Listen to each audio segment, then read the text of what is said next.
I had been conquering Iris for 23 years before she finally agreed to marry me. But on our wedding day, her dream guy Kenji showed up to crash the ceremony. Kenji said, "Iris, you won the bet. I'm divorcing her. Don't go through with this wedding." I begged Iris not to leave, but she turned around and walked away without hesitation. And then the system announced, "Conquest failed. The heroine will be erased." I was completely dumbfounded. Wasn't I the one who died? The next second, Iris died in Kenji's arms. Chapter 1. Before the wedding. I once asked Iris, half joking, half testing. I said, "If Kenji showed up to steal you away on our wedding day, would you go with him?" Iris lowered her eyes and smiled softly. "That's impossible. He won't come." Her voice carried a hint of grievance, as if she wasn't convincing me, but trying to convince herself. Unwilling to let it go, I pressed on. "What if he really did come?" A flicker of anticipation flashed across her face, but then she slipped back into her usual gentle tone and said, "Honey, we're getting married soon. Why are you thinking about silly stuff like that?" She knew every time she acted cute, I would surrender without a fight. But this time I didn't fall silent like she expected. I pleaded, "Iris, please, no matter what happens at the wedding, can we just go through with it?" Iris frowned and said, "David, can you stop? Kenji is already married. He's not coming to crash anything, got it?" Chapter 2. I didn't want to be this pathetic either, but I wanted to stay alive because I'm a conqueror. My first mission was to pursue Iris and make her marry me. Honestly, it wasn't a hard task. She didn't have to fall in love with me. As long as she married me before she turned 28, the mission would be complete. To fulfill the mission, I transmigrated when Iris was only 5. At that time, she was just the daughter of a servant living in the basement of the Tanaka family's house. To stay close to her, I had the system assign me the identity of another servant's son. So I grew up with her, sharing every stage of her youth. We studied together every morning at 5 a.m., competed with each other, and encouraged one another. We wore 10 yuan clothes and ate 50-cent skewers. We were poor, but we were never ashamed, because we were each other's pride. At 20, we both got accepted into the best university in the country with top scores. The day we received our admission letters, the sunset hung low on the horizon. Warm light bathed the schoolyard. Iris sat beside me, her face flushed, and leaned her head on my shoulder. She said, "David, I'm so glad you exist in this world." Chapter 3. Back then, I was also grateful that the one I was conquering was such a lively and optimistic girl. But everything changed when Kenji returned from abroad. His father donated an entire building to our university, and just like that, Kenji became our classmate. He had money, charm, and that effortlessly cool vibe, the classic tall, rich, and handsome golden boy. He caused a stir the moment he arrived, making girls scream in excitement. But among the many who adored Kenji, Iris, the campus goddess, wasn't one of them. So on his first day at school, Kenji set his sights on Iris. If Iris was a block of ice, then Kenji was a blazing fire. It was as if he was determined to melt her no matter what. At that time, Iris hated him. To her, he was just a spoiled playboy with no clue what real hardship meant. She told Kenji more than once that the person she liked was me, that we were bound for life and inseparable. But a rich kid like Kenji didn't care. He bulldozed ahead like a stubborn bull, slowly plowing his way into Iris's heart. Chapter 4. From then on, Kenji started brainwashing Iris every single day. He kept saying what she and I had wasn't love, just friendship. "You and David are just used to each other's presence," he told her. "You're childhood friends. Real love is about desire and longing. Holding his hand probably feels like holding your own left hand with your right." I tried to stop it, but after over a decade of being together, Iris and I had reached a level of silent understanding, a bond so stable it barely made waves anymore. The more I tried to prove Kenji wrong, the more it felt like I was proving him right. Still, neither Iris nor I had the heart to break the illusion. Eventually, Kenji couldn't hold back. At the school's anniversary celebration, he confessed to a girl in front of everyone, then kissed her without warning. That moment, the volcano inside Iris finally erupted. She bit her lip and stayed silent, but her eyes betrayed the storm of emotions inside. That night, I saw them passionately kissing under the dormitory building. Kenji was devouring her lips like a man starved. He had finally gotten what he wanted, and I went back to just being Iris's friend. Chapter 5. Later, Kenji took Iris back to the Tanaka family estate. It was the first time I saw the elegant Tanaka patriarch lose his temper, and the first time I saw self-doubt in Iris's eyes. Tanaka's father's objections didn't drive them apart. If anything, they fell even deeper in love. Tanaka's father immediately froze Kenji's card because of this. Within just a month, Iris burned through all the savings she had earned from part-time jobs. She not only borrowed money from me several times, but even did something she'd never done before. She asked her mother for nearly 20,000 yuan. You have to understand, Iris and I had been supporting ourselves with scholarships since high school. Her mother even called me privately, worried, asking if something had happened to Iris. I could only reassure her, telling her Iris had signed up for a language course and needed some money. But I knew the truth. All this chaos was just because Kenji wanted to keep up appearances. When they finally broke up, it wasn't pretty. Kenji didn't understand why was Iris so upset over him treating his friends to a 20,000 yuan dinner. After all, he used to down 20,000 yuan bottles of wine without blinking. Iris pressed her lips together and said nothing, but I knew she didn't break up with him because she stopped loving him. She broke up with him because she felt like she didn't deserve him. Chapter 6. 5 years later, the mighty Tanaka family was showing signs of collapse. Meanwhile, the tech company Iris and I had founded was starting to make a name for itself. Rumors spread that the Tanaka family was looking for a marriage alliance. Iris, full of hope, dressed carefully and went to see Kenji. The result, of course, was predictable. Even if the Tanaka family was a sinking ship, it was still out of her reach. They weren't a traditional aristocratic family, but they were desperate to cling to real power by marrying into an old money clan. So in the end, Kenji married the heiress of the Lee family.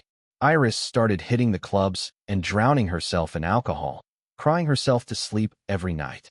I handled company matters alone during the day and picked her up from bars every night.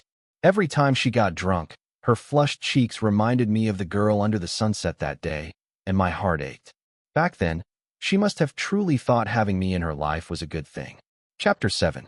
2 months before Iris's 28th birthday, I had already given up hope on completing my mission. Rumors said that Kenji's marriage to the Lee heiress was falling apart. Divorce was imminent. I had said goodbye to my mother and was ready to travel the world. Then Iris called me. She asked if I still liked her and whether I was willing to marry her. After all these years of waiting, finally getting what I wanted, of course I was happy. But I couldn't tell if it was because I'd survive or because I'd be with her. Before the wedding, I confirmed with her over and over. Did she truly want to marry me? She nodded each time. But when I asked about Kenji, she couldn't even lie. Oddly enough, I found I didn't care that much anymore. As long as the wedding went through, I would complete the mission. Chapter 8. Throughout the ceremony, I was on edge, constantly afraid something would go wrong. Iris seemed distracted, like she was waiting for someone. Sure enough, just as we were about to exchange rings, Kenji showed up. It felt like a butcher's blade had finally come down, and bizarrely, I felt a sliver of relief. Kenji said, Iris, you won the bet. I'm divorcing her. Don't go through with this wedding. To survive, I made one last desperate move. I grabbed Iris by the wrist. I said, Iris, please don't go. Did you forget what you promised me before? I was so close, just one step away from living. Iris looked at me with guilt all over her face, but still pulled her hand away and walked toward her dream guy, Kenji. She looked pitiful as she said, I'm sorry, David. Honestly, this wedding only happened because Kenji said he didn't deserve me since it'd be his second marriage, so I got mad and asked you. I figured if I became someone who had also been married before, maybe Kenji wouldn't feel so ashamed. And when I thought about who could help me do that, you, my best friend, were the only one who came to mind. I stared coldly at the woman I had conquered for 23 years. I didn't want to say another word. I said, System, I give up on the mission. The system asked, confirm? I replied, confirm. The system said, conquest failed. The heroine will now be erased. What? I was stunned. Wasn't I supposed to be the one who dies? Chapter 9. The moment I heard the system's prompt, my mind went completely blank. Before I could even react, Iris's pupils lost focus and she collapsed into Kenji's arms. But Kenji didn't realize Iris was already dead. He hugged her tightly like a victorious rooster, his voice full of triumph as he declared, Iris, I knew it. As long as I turned back, you'd still be waiting right here for me. As he said that, he leaned in to kiss her, but his dark eyes locked onto mine through the back of Iris's head, full of disdain and provocation. He was gloating. To him, Iris had always been a simp for him, and I was just a simp for Iris. For years he looked down on me with a natural sense of superiority. But Kenji, the girl you're kissing right now, is a corpse. Chapter 10. Down below the altar, the only table of guests erupted in cheers and applause. Someone even popped the confetti they had prepared in advance. Maybe Iris had already guessed that Kenji would crash the wedding. Considering his married status, she only invited a few of her closest girlfriends, all of whom knew the messy history between her and Kenji. As for me, afraid something would go wrong during the ceremony, and even more afraid my mother might witness me die at my own wedding, I didn't invite her. The only person I did invite was my lawyer. He was there, holding his phone, recording this tragic love story. Originally, if I failed the conquest and died during the ceremony, my lawyer would immediately leak the footage to major media outlets. I had even thought up the perfect headline: Bride cheats with ex, groom dies from heartbreak at the altar. But to my surprise, the one who died was Iris. Chapter 11. Kenji kept kissing for a while before finally noticing the pale, deathly hue on Iris's face. Panic surged through him. Instinctively, he shoved her away. With a sickening thud, Iris's body dropped stiffly to the ground, the back of her head slamming against the marble floor. Blood immediately pooled around her head. Then the system's cold, emotionless voice echoed again. Now she's really dead. As soon as it finished speaking, I saw Iris's soul slowly rise from her body. She looked down at her corpse in disbelief, and then at Kenji, who had gone pale and was vomiting uncontrollably. Chapter 12. Chaos followed. Someone called an ambulance. Someone else tried to resuscitate Iris. Meanwhile, I walked calmly toward her body, standing silently beside her. Iris's spirit floated nearby. When she saw that I hadn't shed a single tear, she puffed up in frustration. "David, I'm basically dead and you're not even crying." She scrunched her nose in grievance, her voice brimming with anger. 20-something years of feelings, and that's all they meant to you? Once I wake up, our friendship is officially over. I continued pretending I couldn't see her or hear her. Expressionless, I stood by her body. Meanwhile, Kenji finally recovered from his vomiting. He flung himself next to Iris's body, gripping her cold hands and sobbing uncontrollably, the kind of cry that tears you apart from the inside. Iris saw Kenji crying for her, and her eyes turned red too. Choking up, she whispered, "Kenji must be heartbroken. What's he going to do without me?" Chapter 13. Crying, a sharp, piercing ringtone broke the silence. Kenji's hand trembled as he held the phone, his fingers shaking uncontrollably before he finally picked it up. A domineering female voice crackled faintly from the other end of the line. She said, "Weren't you the one who wanted a divorce? I'm at the civil affairs office right now." Kenji's pale face flickered with a flash of panic. He took a few hurried steps toward the door. Iris froze for a moment, then instinctively reached out to grab his hand. Of course, her hand passed right through. Kenji immediately wiped away his tears and forced a flattering smile. He lowered his voice and said, "Honey, I'm sorry. I don't want a divorce anymore. I was just messing with you when I said I wanted a divorce. Why do you take it seriously?" Iris looked at her beloved Kenji in disbelief. How could words like that come out of Kenji's mouth? No, that couldn't be. There had to be a reason. Kenji must have his reasons. Desperately, Iris tried to hold him back, but her hands just kept slipping through his body. Choking up, she cried, "Kenji, please don't go. Look at me. I'm dying." When she realized she couldn't stop him, she tried to follow him out, but an invisible barrier blocked her path. Iris's soul had been tethered to me. In the end, she could only watch as Kenji hurriedly fled the restaurant. The wedding venue, a secluded garden hotel, was far from the city. The ambulance didn't arrive until 20 minutes later. Once Iris's body was loaded onto the stretcher, her close friends quickly made up excuses, saying they had urgent matters to deal with and wouldn't be going to the hospital. "If Iris turns out to be okay, please text me or I'll be worried." The one speaking was the friend Iris considered her best friend. Seeing that I didn't respond, she awkwardly forced a smile and walked away. On the way to the hospital, Iris's soul sat silently in her seat. Maybe she hadn't expected that those who always acted so close and affectionate with her could be so heartless and fake. I closed my eyes and summoned the system in my mind. I asked, "System, why was Iris the one erased?" It replied, "This system is called blame others more, reflect less on yourself.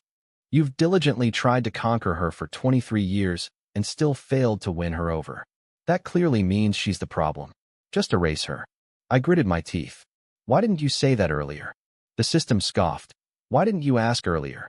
I muttered, "Well, I guess your name really fits you." At the hospital, after a series of resuscitation attempts, the doctors pronounced Iris dead. Her soul frantically tried to return to her body. She cried, screamed, and thrashed wildly before slowly coming to terms with the fact that she was truly gone. I brought her body to the funeral home. I sent out obituary notices to a few close friends and relatives, informing them about Iris's funeral tomorrow. After preparing everything for the ceremony, I called my mother. "Mom, I want to visit Aunt May today. Want to come with me?" My mother sounded confused. "But it's only the 10th. Don't you usually go see Aunt May on the 15th of every month?" Iris froze upon hearing that. She said, "David, I never realized you visited my mom every single month." I was silent for a while before saying, "Mom, I need to tell you something. Please brace yourself. Iris is dead." Chapter 14. My mom and Aunt May had been best friends ever since they worked as housemates for the Tanaka family. From a young age, Aunt May had doted on me, and my mom had treated Iris with wholehearted love. When we were little, some classmates made fun of Iris and me for not having fathers. I smiled and comforted her, saying, "Iris, even though neither of us has a dad, we have two moms." As time passed, Iris and I grew closer and closer, and both our mothers were overjoyed. In their hearts, the four of us were already a family. On the way to the nursing home, my mom kept wiping away her tears. Iris's soul sat silently in the back seat, her eyes slightly red, lost in thought. Chapter 15. Inside the nursing home room, when Aunt May saw me, she didn't react much. She had been battling Alzheimer's for many years now. She didn't even recognize me anymore. To avoid being a burden to Iris, she had chosen to move into the nursing home on her own. When she saw my mom, her expression brightened. She wanted to speak, but couldn't. Her body was connected to countless tubes. Even her throat had one inserted. Seeing this, Iris nearly broke down. She cried out, "Mom!" She rushed to the bedside, trying to touch Aunt May, but her hand passed right through. She turned to me, sobbing and screaming, "David, why didn't you tell me my mom was this sick?" Just then, the head doctor came in for his rounds and called me into his office. Iris's soul followed me in. The doctor said, "Mr. Chun, did you help inform Miss Liu to come visit her mother? Our nurses have tried calling her several times, but she never picks up. Mrs. Liu is now in stage 3 Alzheimer's. Ever since the pneumonia infection, her condition has worsened rapidly. She doesn't have much time left. Please try to get Miss Liu to visit her more often." I let out a helpless sigh and said, "I've told her many times already." Iris stared at me in fury and snapped, "David, you liar. When did you ever tell me?" But suddenly she froze, as if struck by lightning. She murmured, "Wait, you did tell me. David, you reminded me more than once. Why didn't I come? Why didn't I come?" I sneered internally. "Because you spent your nights drinking and your days sleeping, drowning in your own sorrow. Because to you, no one mattered except Kenji." Before I left, I told the doctor that Iris had died in an accident. I asked him to contact me directly if anything else came up with Aunt May. On my way out, I paid another 100,000 yuan in advance for Aunt May's care. Iris stood beside me, her expression a mix of emotions. She pursed her lips and quietly said, "David, thank you." Chapter 16. The next day was the funeral. Aside from a few business associates, not many close friends or family showed up. After a brief memorial service, everyone quickly dispersed. I was about to call the staff to push Iris's body to the cremation chamber when two unexpected guests appeared before me. Kenji had actually shown up arm in arm with his wife, Sayuri, the Lee family's precious daughter. Sayuri was a full-figured woman. Her plus-sized pink formal dress barely clung to her waist, and every step she took pulled the tight hem taut, as if it might burst at any moment. To make matters worse, she was tottering on ridiculously high heels that clacked loudly with each step, making people wince in sympathy for her ankles. The moment she entered the morning hall, the air itself seemed to sour. Her overwhelming perfume mixed with heavy makeup scents shattered the solemn atmosphere completely. As for Kenji, holding her arm, he wore an obsequious smile on his face. Iris, who had been curled up in a corner, actually looked happy when she first saw Kenji arrive. But the moment she noticed who was beside him, her eyes nearly ignited with fury. She screamed, "Kenji, why did you bring her here? Why are you holding her hand?" Of course, Kenji couldn't hear her. He gave a sheepish smile to Sayuri and said, "Sayuri, the ceremony's over. Let's go." Sayuri pulled her arm back, frowning. "What's the rush?" She glanced at me and said, "Mr. Chun, I'm here to inform you that tomorrow our Lee Group will begin the acquisition of Eastern Tech." Eastern Tech was the tech company Iris and I had co-founded, focusing on photovoltaic energy. Iris held 51% of the shares, and I held 49%. At the time, I figured that with her being the protagonist in this world, starting a business would be smoother with her in the lead. That's why I gave her the majority. I kept my tone flat and replied, "Miss Lee, Eastern Tech is the result of mine and Iris's hard work. I won't sell." Sayuri Lee responded forcefully, "Mr. Chun, I'm not here to ask for your opinion. I'm here to notify you." She held out her hand in front of Kenji. Kenji hesitated for a moment, then pulled a document out of his bag and placed it in Sayuri's hand. Chapter 17. From the moment Iris saw that document, her face twisted with rage and despair. She couldn't hold back and screamed at the top of her lungs, "Kenji, why? You lying bastard. I gave you everything. How could you betray me like this?" she cried.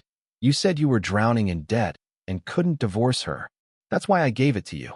It wasn't until I read the contents of the document that I understood why Iris had become so hysterical.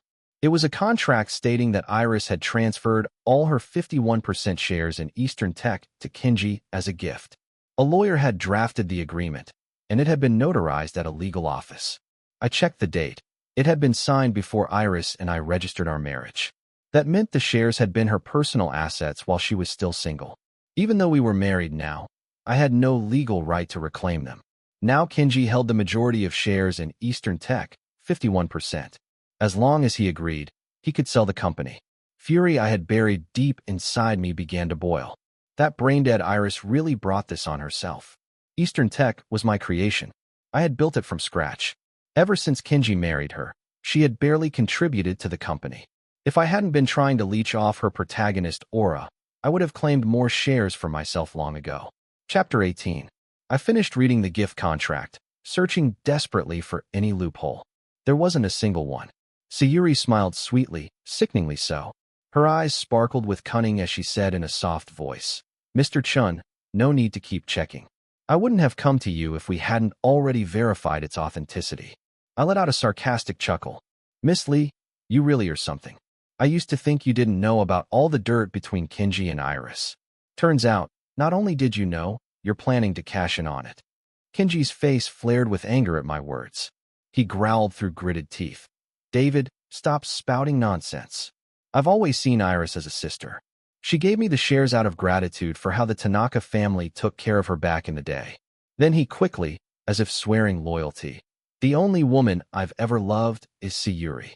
If souls could vomit blood, Iris would have been hemorrhaging on the spot.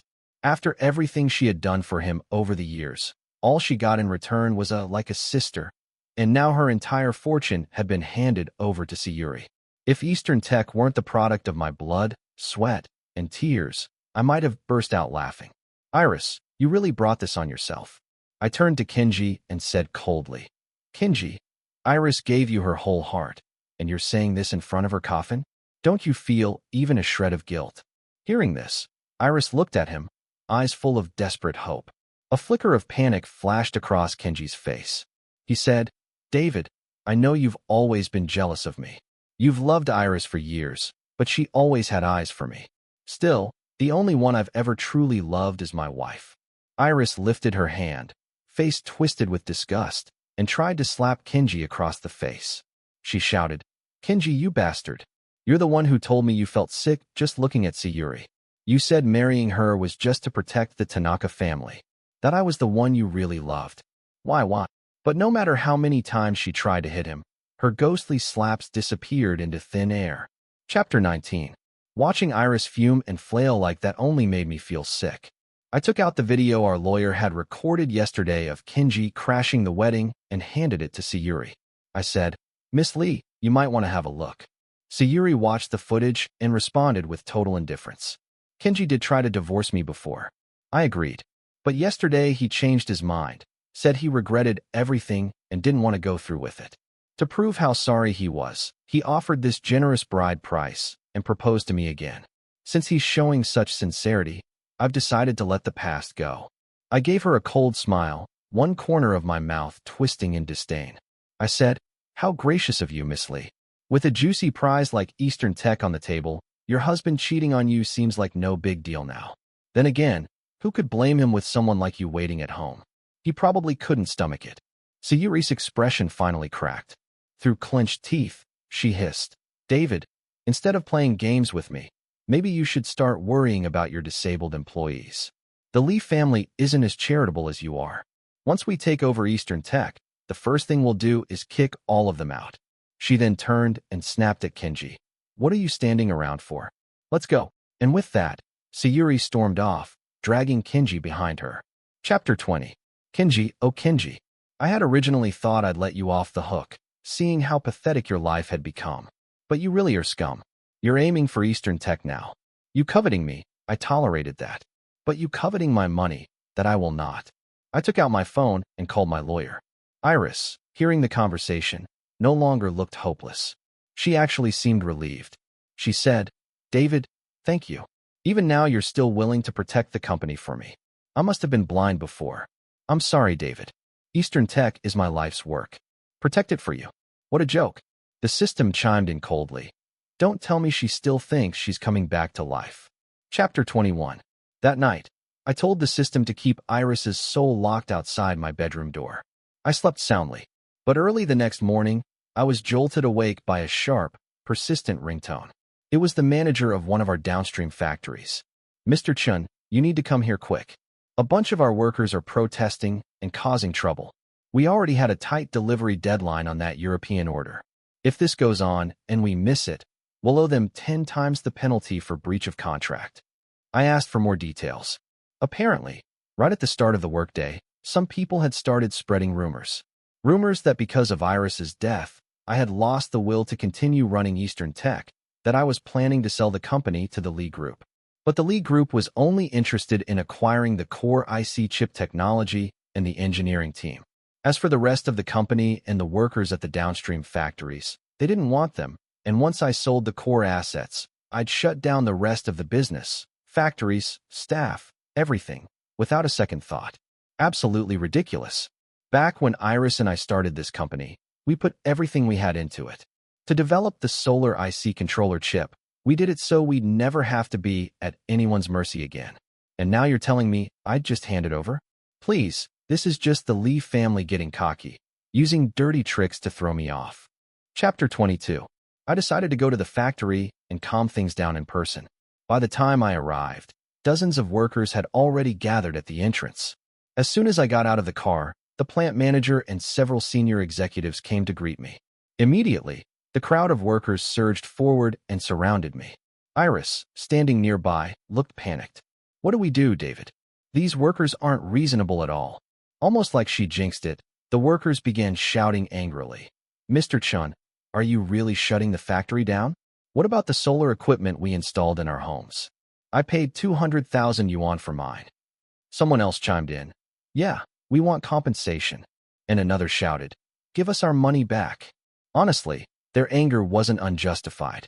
If this was just about losing a job, they wouldn't be this furious. But these workers had signed contracts with the factory under the residential solar installation project. They had each spent 200,000 yuan to purchase solar power systems from our company and installed them in their homes. The electricity generated was sold to the national grid, and the annual return rate was between 10% and 15%. But it wasn't a short-term return. They wouldn't break even for years. If the factory really shut down and their equipment had issues down the line, there would be no one left to protect their rights. Yes, the project had been 100% voluntary, The company didn't profit from the employees. But still, 200,000 yuan was a huge sum for an average factory worker. I wanted to explain, but no one would listen. They kept pushing closer, pointing fingers in my face and shouting. Some of the more agitated workers clenched their fists so tight their knuckles cracked. They were glaring at me with such fury that things were starting to spiral out of control. The manager and execs were struggling to hold them back. Iris spun around in a panic, putting herself between me and the mob, trembling as she begged them to calm down. How laughable. When she was alive, she ignored everything I sacrificed. Now that she's dead, she wants to play the noble martyr. Just as I was considering whether to make a strategic retreat, another group suddenly rushed out from inside the factory. Chapter 23. Some of them walked with limps, some had only one functioning eye, some had polio. They ran clumsily, staggering with every step, but still they ran fast. They charged straight into the crowd of angry workers and shouted, "Touch Mr. Chun and you'll answer to us." They were small in stature, but their presence was thunderous. In an instant, the mob fell silent. These were the very disabled employees Sayuri had mocked, the ones I had insisted on hiring despite fierce opposition. Iris and I had built this company from nothing, starting with nothing but grit and perseverance. We'd experienced every hardship imaginable. Back then, we made a promise. When we had the means, we'd help others however we could. But once Eastern Tech grew large enough and I proposed hiring more employees with disabilities, Iris strongly objected. No matter how much I explained the importance, both morally and reputationally, she refused to listen. She said, "I don't care. Don't give me your moral lecture. We're not a charity." I had no choice but to threaten to quit the company. Only then did she reluctantly agree. Later, a video of our disabled workers leaving the factory after a shift went viral online. It gave Eastern Tech a stellar reputation. When Iris died, I didn't shed a single tear, but seeing these employees now, how they ran to defend me, I almost felt like crying. "Iris, open those dog eyes of yours and take a good look. That little gift contract of yours nearly cost dozens of people their livelihoods." Chapter 24. The chaos finally settled. I dropped my calm demeanor. My gaze turned sharp, my voice direct and cutting. I said, "There are rumors going around that I'll sell Eastern Tech now that Iris is dead. And I ask, why the hell would I do that? The CFO is a close friend of mine. The HR director's been my classmate for over 10 years. The tech director, I headhunted him with a hefty price. I negotiated the government subsidies. 80% of our business deals were brought in by me. So today, I'll say this without an ounce of modesty. Eastern Tech can survive without Iris, but without me, David, it's finished. Anyone who still trusts me, get back to work right now. Anyone who doesn't, go hand in your resignation to HR. I'll tolerate this kind of nonsense just once. Next time you're out." At that moment, a one-armed employee beside me shouted, "Boss Chen, we believe in you." Someone else echoed, "Yeah, that's right. We all believe in you. Let's get back to work. Come on." With someone taking the lead, the rest of the workers started heading back inside the factory. Iris looked at me with sparkling eyes and said, "David, the way you stood your ground just now, it was really handsome." The system chimed in coldly, "Get lost and don't even think about getting involved." Chapter 25. Just as I got back to the office, Kenji barged in, dragging along a whole legal team from the Lee group. I ordered security to throw them out, but of course Kenji, who had clearly lost his mind, wasn't going to back down so easily. When the guards let their guard down, he swiped his card and took the executive elevator straight to the CEO's office. Naturally, I was the one sitting behind the desk. He stormed in and pointed a finger at me. "David, why won't you let us in? You think hiding will solve anything?" I lifted my eyes lazily and looked at Kenji with cold indifference. "Kenji, if you had any brains left, you'd crawl back to your sugar mama quietly. Maybe then I'd let you live a little longer." Kenji snorted in contempt, his face full of disdain. "Still acting tough, David? I really don't get how you can still look at me with that smug, all-knowing face. From the very beginning, I've crushed you under my feet." Iris's face twisted in disgust. Looking at the monstrous expression on Kenji's face, she whispered like she didn't even recognize him anymore. "Kenji, how much have you lied to me? What kind of twisted soul are you hiding beneath that polished facade?" Kenji's next words answered her question perfectly. He sneered and said, "David, You're just a pathetic loser, the son of a maid. What the hell are you pretending to be? You were born to grovel in the mud. The first time I saw you with Iris, I hated you both.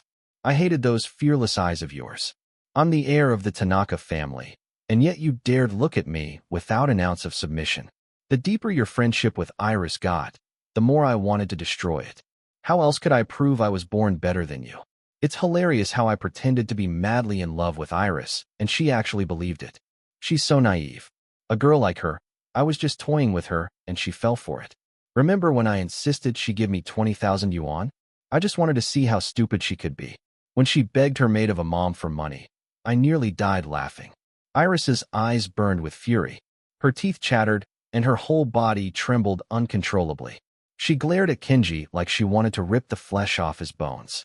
She shrieked, "Bastard! You absolute bastard! I must have been blind and brain dead to fall for you." Kenji, of course, couldn't see her terrifying state. He just kept talking. I even tricked her into thinking I'd marry her. I kept her hanging on, not because I wanted her, because I didn't want you to have her. Even if she's trash to me, someone like you doesn't deserve her. You're really something, David. 23 years of simpering by her side, and what did it get you? Your so-called goddess was dying to be my side chick. One word from me, and she dropped you like garbage to come with me. So tell me, what makes you think you can compete with me? Iris was on the verge of exploding, but in the end, she floated back to my side. Her eyes were bloodshot, filled with tears. She sobbed, "David, I'm sorry. It's all my fault. I used to love you so much. How did I end up falling for a man like him? You treated me so well. I used to feel happy when you bought me grilled gluten snacks, but later on, I just wanted more and more. You loved me so deeply, and I gave everything to Kenji again and again. I used your kindness, crushed your hopes. Honestly, I was no better than him. I don't deserve you, David. Maybe in the next life." I had no interest in her self-pity anymore. I turned to Kenji and sneered. "You ask what gives me the right? Because I'm the current CEO of Eastern Tech. Even the Lee family calls me President Chun. You might hold 51% of the company on paper, but you can only hand it over with both hands. I, on the other hand, can take it public." Chapter 26. Just as I finished speaking, Sayuri barged into my office with her legal team in tow. She said with a smirk, "Going public, Mr. Chun? Aren't you underestimating the Lee family a little too much?" I leaned back in my chair, staring at the uninvited guests with a cold, sharp gaze. I said, "Miss Lee, don't you think it's a bit presumptuous to march into my company with an army like this?" Sayuri gave a light laugh. "This company's about to change owners, Mr. Chun.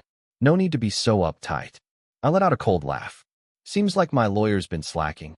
Otherwise, how come you haven't received the court summons yet?" Sayuri rolled her eyes, still clinging to false hope. "Mr. Chun, I already told you. That gift contract is airtight." I nodded calmly. "I know that contract is legally sound, but I'm not suing over the contract. I'm suing Kenji for criminal negligence causing my wife's death and serious bodily harm. He violated her right to life and personal safety. I'm applying to have the gift contract revoked in court." Kenji's expression changed in an instant. He stammered, "David, what the hell are you talking about? I'll let the court decide if I'm full of crap. Now get the hell out of my office, or I'll call the police." Caught off guard, Sayuri and Kenji were left reeling and had no choice but to tuck their tails and leave. Chapter 27. The next day, the lawyer called and asked me to come sign the autopsy consent form. To determine Iris's cause of death, her body needed to be examined. The autopsy would involve removing and inspecting all major organs, including the brain and cerebellum. If Iris had still held on to any hope of resurrection before, now it was gone for good, because a body this dismantled could never be restored.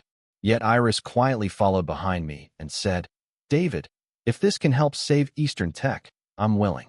David, I just really wish I could hold you one more time." 1 week later, the autopsy report arrived.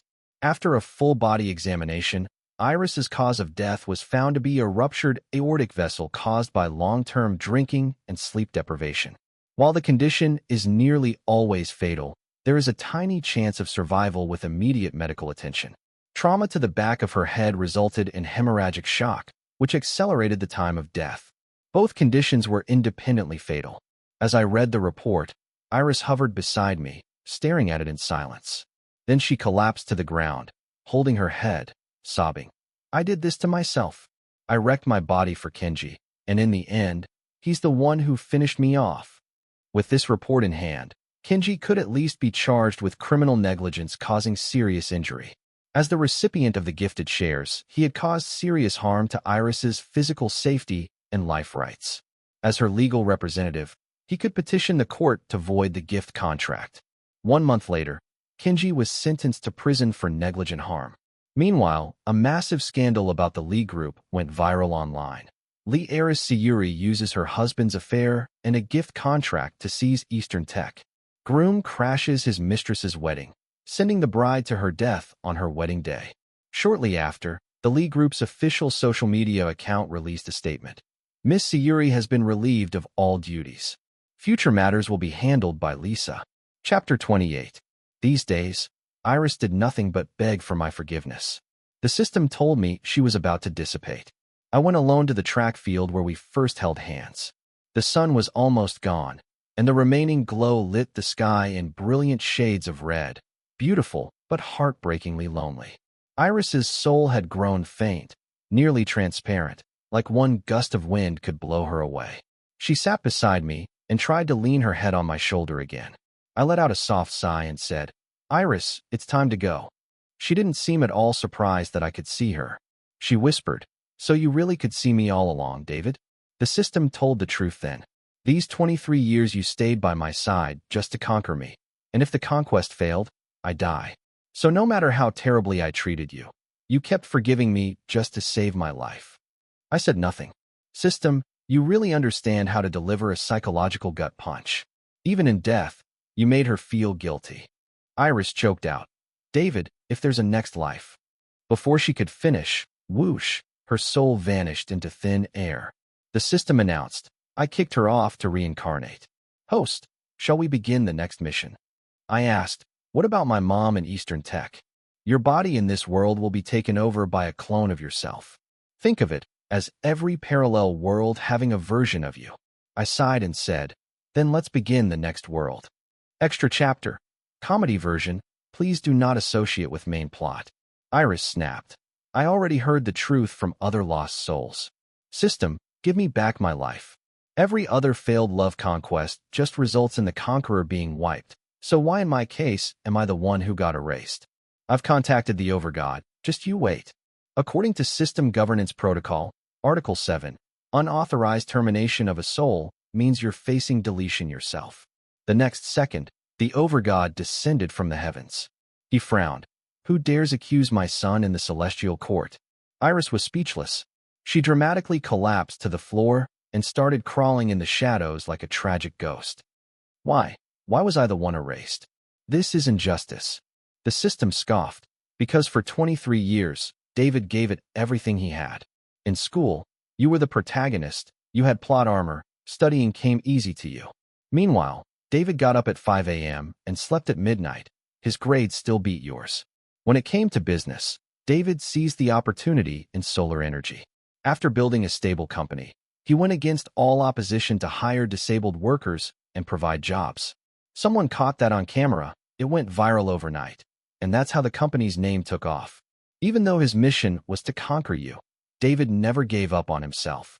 You, on the other hand, only cared about love and drama. So tell me, why should I sacrifice someone like David for someone like you? The Overgod nodded proudly. That's my boy. The system, when we're on duty, use my title.